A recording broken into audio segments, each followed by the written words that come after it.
Astroturfing, which sounds like a new teen trend of fucking artificial grass while eating Cascade pods. That's right, the teens have moved on from Tide. It's all about Cascade now.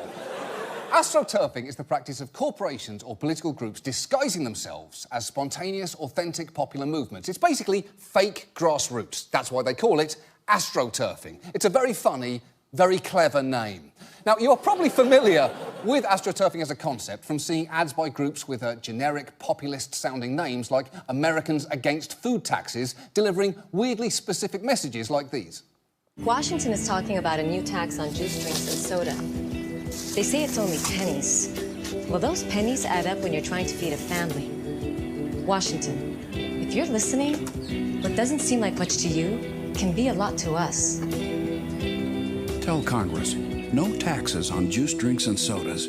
Now, it won't surprise you to learn that Americans Against Food Taxes was not started by regular Americans pooling their resources together to take out a large ad buy on national TV about their #1 problem priority, a proposed soda tax. No, it was a front group for the food and beverage industry, which makes a lot more sense. Soda companies have a lot of money, at least enough to convince LeBron James to pretend he drinks Sprite.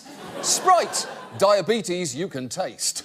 And while you might think, well, yeah, but that's obvious, I'd never fall for AstroTurf bullshit like that, don't be quite so sure, because with dark money surging in the wake of decisions like Citizens United, AstroTurf techniques are now becoming more sophisticated, effective and dangerous, and they are not going away. So tonight, we thought it might be useful to take a look at some of those techniques to help us better spot them in the future. And let's just start with the names themselves, because sometimes groups are created with deliberately misleading names. For instance, the group Save Our Tips, which purportedly speaks for waitstaff, is an anti-minimum wage increase group funded by restaurant owners. The National Wetlands Coalition worked on behalf of oil companies and real estate developers, and the American Council on Science and Health has been funded by, among other things, fracking interests, soda companies, e-cigarette companies and chemical manufacturers. So it's pure, straight-up opposite world. It's like if this show was called Funny Time Happy Hour with Chuckle Hunk John Oliver. It's just demonstrably false. We can't back that shit up. And look, it's not always easy to spot exactly what a group's motive is, especially with an ad like this. Tony here, and I'm mad. What's with you people tossing money at the Humane Society of the United States? These HSUS losers aren't even affiliated with your local pet shelter. For more information, go to humanewatch.org. That is a very strange ad, because first of all, if you're going to have a talking dog, why would you make him such a gruff arsehole? Hey, I'm Tony and I'm mad. The Humane Society's a bunch of losers, and if you disagree, you can suck my dog dick. And second, who would take out an attack ad on the Humane Society? A rival, even humaner society?